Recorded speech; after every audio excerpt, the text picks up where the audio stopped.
Hi, today we're talking about specific heat. What is specific heat? Well, first we need to define what is a heat capacity.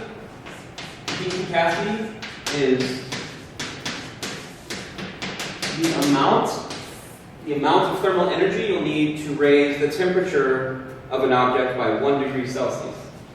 Okay? So if we have like a block of aluminum, how much energy would we require to raise that temperature by 1 degree? Now, the specific heat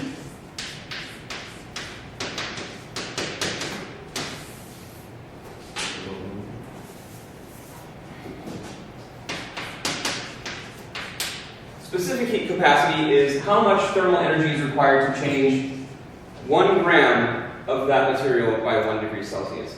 That's what we're looking at today. So we have a formula. C is equal to Q. How much thermal energy is required to change 1 unit mass by 1 degree Celsius, right? So this leads to thermal energy is equal to C times the mass times the temperature, times the change in the temperature specifically. All right? We also have the law of conservation of energy that tells us that in a closed environment, any energy exchange between one system and another, the net energy transferred is going to be 0. What I'm saying is this. Energy transferred from object 1, energy transferred from object 2, total is 0, right? So we can use these properties to find out things about, we can find the specific heat of a metal, we can find the mass or the temperature. So, come over here. So using this conservation of energy, we have C1, M1, delta T1 is equal to negative C2, M2, delta T2. So in our experiment today, we're going to cool a piece of metal.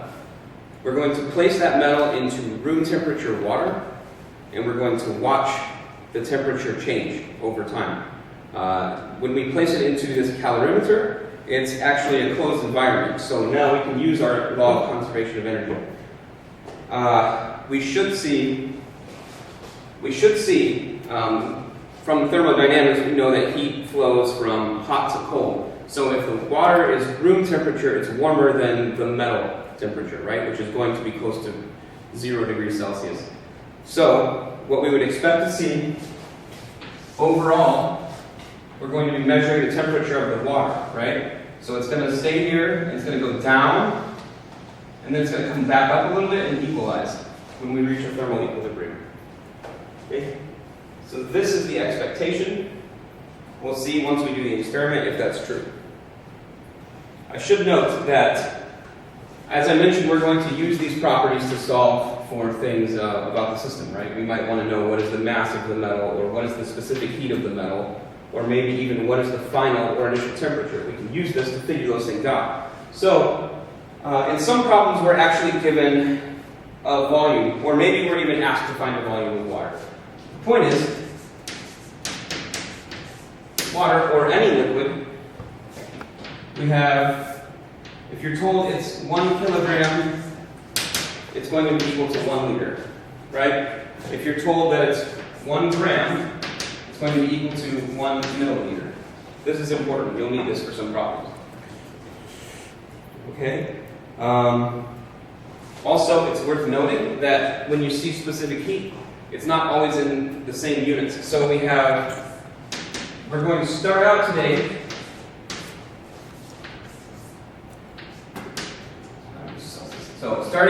we're given specific heat for water is joules per gram Celsius. We're going to need to change that into joules per kilogram Celsius. In order to do that, we'll just take it. We want it in kilograms Celsius.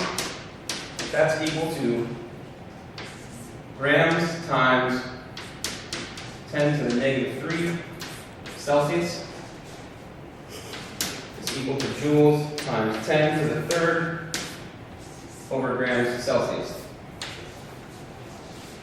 So to change from kilograms to grams, you just need this factor of 10 to the negative 3. So this will get you to where you need to go. And if you have any confusion about this, it's in your lab manual on page 101. You'll see in the chart you're given a specific heat of water, 4.1, and the specific heat of water in kilograms is 4186. Okay. Cool. So now I'm going to go through a couple of problems.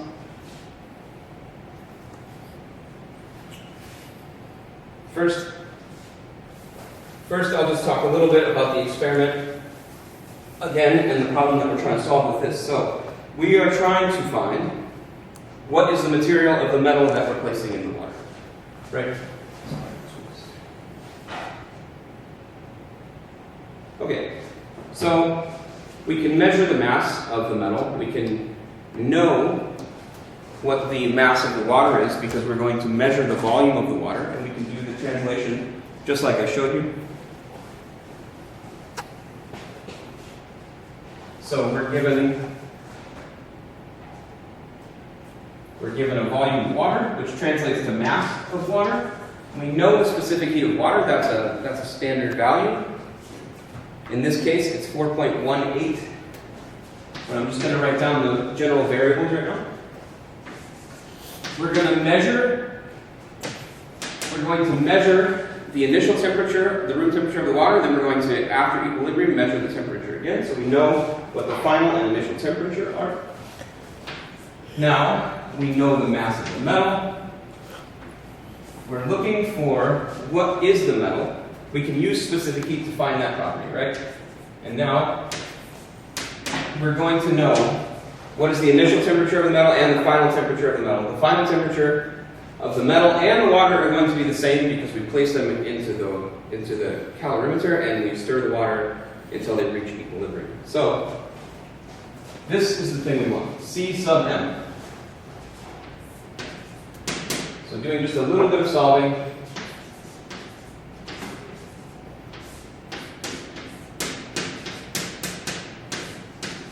Water. Put this over here. What do we have? Mass of the metal, temperature of the metal. This will get you to your specific heat. Now, this is going to be in grams because we're given our specific heat in grams. Again, we can use this formula to translate to kilograms. Okay? Once you do that, we have a chart on page 101. And then we compare the value that we have and see what is the metal, what is likely the metal that we have in our system. So that's the first problem. Okay, next problem. We are given a hot cup of coffee, and it's too hot to drink, pretty much. It's sitting at 92 degrees Celsius. This is coffee. Okay. We are also told that we have 250 milliliters of coffee, which translates to 0.25 kilograms. So this is temperature initial. Then we have, we're going to say 0.25 kilograms is equal to the mass of the coffee. What else do we have? We have specific heat of the coffee is essentially, it's pretty much water, so it's the same as water. So specific heat of coffee is the same as water, specific heat of water. Okay, now in order to drink the coffee, we want to add some cold tap water. So this is coffee, this is water. 18 degrees Celsius, that's our temperature. Okay, specific heat of water is the specific heat of water, it's given in your book. Okay. Now, what we want, what we're trying to find, what are we solving for? We're solving for how much water is added, right? So we take this water, it's cold water, and we place it into our hot coffee. We reach an equilibrium temperature of 80 degrees Celsius. So now, for both the coffee and the water, our T final is 80 degrees Celsius. Okay? Okay, now we plug all of this into our formula and we solve for the mass of the water to find the volume of the water. So I'll do that. All right. Okay, so we got the water, M water, which is what we want. We got the delta temperature equal to negative C coffee. I'm going to need some room here. C coffee, delta temperature of coffee, and the mass of the coffee. Sorry it's a little squeezed, but a couple of these things are going to simplify. As I said before, water specific heat and coffee specific heat are the same, so those actually cancel out. So now we're left with mass of the water is equal to negative delta temperature coffee times the mass of the coffee over delta temperature water. That will give you a mass of the water in kilograms, and you're going to have to find the volume using the formula that I showed you earlier. So this is the way to solve that problem. Okay, next problem. We have a forge. We take a hot piece of metal out of the forge, and we need to quench it. So we're going to go over to this giant bucket of oil, slap it in there. The temperature of the oil and the hot sword that we took out of the forge is going to equalize, and what we want to know is what was the initial temperature of that sword before we place it in the oil. Okay, so we're given a few things, just like before. Specific heat of the metal is 500 joules per kilogram Celsius. Specific heat of the oil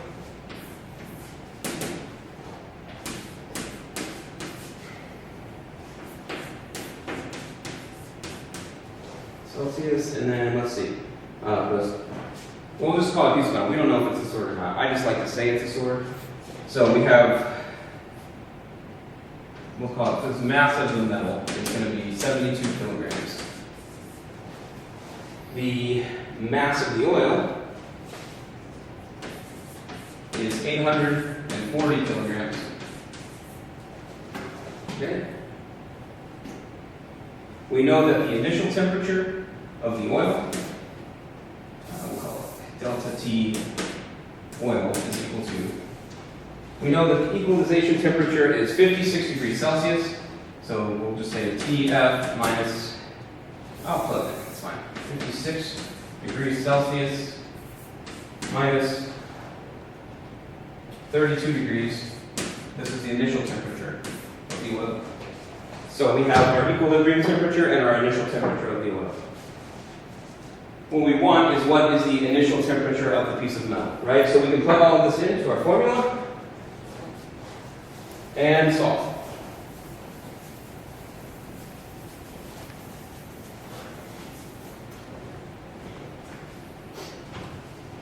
Okay.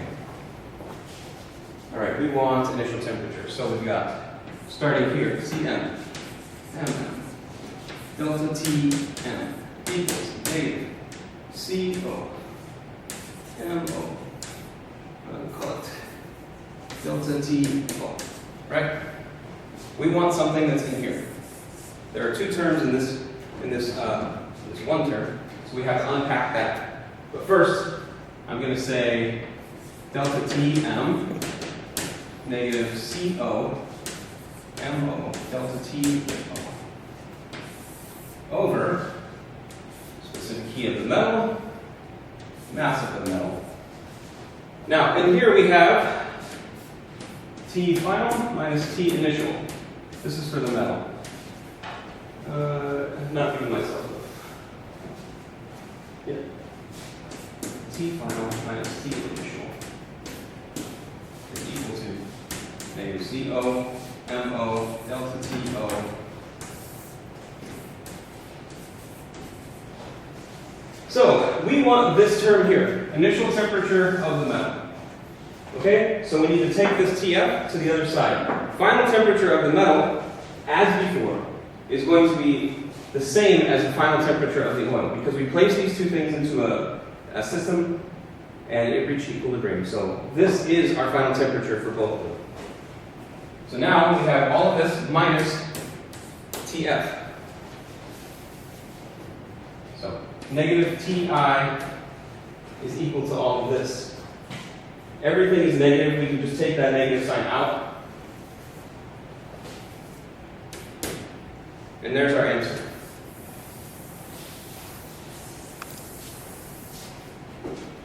Okay?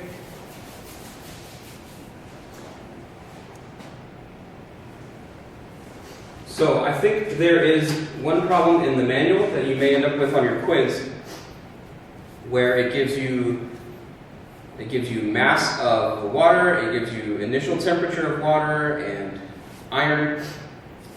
You're asked to find what is the mass of the iron. You're going to have to look up what is the specific heat for both water and iron in your chart on page 101. Okay?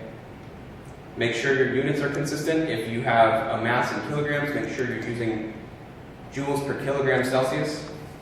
Okay? So page 101. Okay, so right now we're just going to be doing the experiment, and to start off with, as Mark explained, we need to know the masses of both the water and the metal we're dealing with.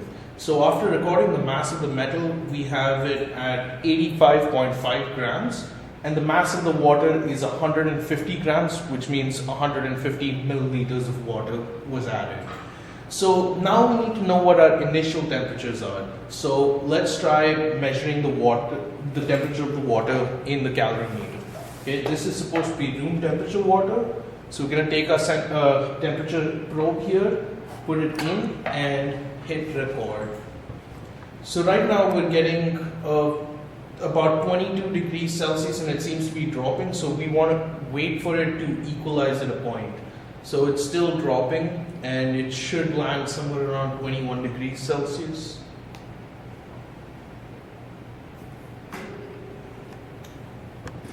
Okay, so it seems to be around 21.96. Okay, 95 is still dropping, but it's very gradual. So this is probably the initial temperature we can take it to be, 21.95 degrees Celsius. And with the ice bath, it's a little trickier because the ice is constantly melting. There's a lot of temperature, a higher temperature around it. So you have to be careful and quick when you measure the temperature of this. So let's go ahead and hit record. And as you can see, it's drastically dropping down. The temperature probe is still getting ready to acclimate to the temperature. So it's falling well below 4 degrees Celsius. And let's see where it equalizes to.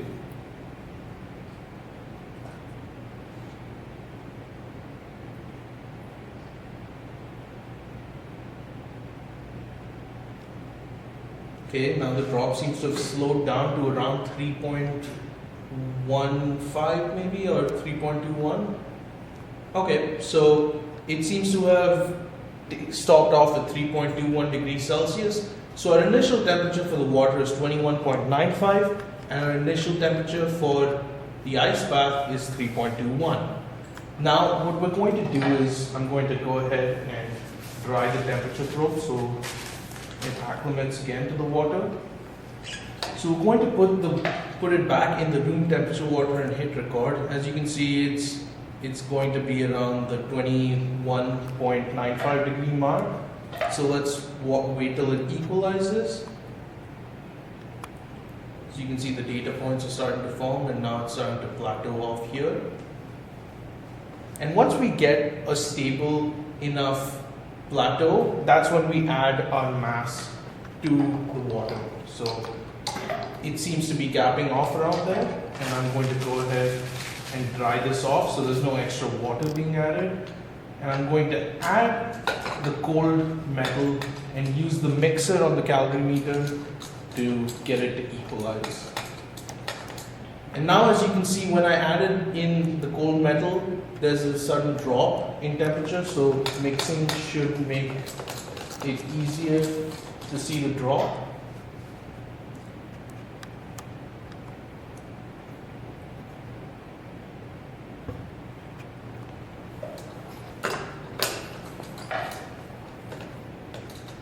see it plateaued off from this point right here to a lower point here, and it seems to have normalized the temperature completely. So now there's a slight bit of difference between the points up here and the points down here. So if we go ahead and take a look at our data, round 3, you can clearly see that the water was about 21.9, which is where we expected it to be. I should have let it equalize a little bit more, but that's fine. And just as Mark predicted, there is this drop in the graph where it equalizes to a lower temperature. So there's imagine a flat line here, a drop because the metal is added, and then it equalizes back to this temperature. So if you take a look here, the temperature is around 21 degrees Celsius. So we can go ahead and use it to calculate this. The mass of the water is actually 150 grams in our case. So going through this, the initial temperature of the water was 21.95. Initial temperature of the metal was 3.21. And the final temperature is about 21 degrees Celsius. So we can go ahead and use that to calculate the specific heat. And doing the calculations, we get a value of 0.392, and remember the units is in joules per grams per degree Celsius. So if we were to convert this to joules per kilogram degree Celsius, then we want to multiply this value by 1,000, which makes it 392. That's the specific heat of our unknown metal, and that metal in our case is copper. So let's take a look at the graph on the next page. Where is copper? Copper is 386. So we got 392, and the specific heat of copper is 386. So it's not too much of a difference. There's a difference of 6 in this case. So that would be 6 divided by 386, which is a very small value. So that's about 0.15% error. So that's a fairly good calculation we managed to get. And does it support our hypothesis? According to the lecture Mark had given, yes it does. We got the graph that we expected, and we got the specific heat just as we expected.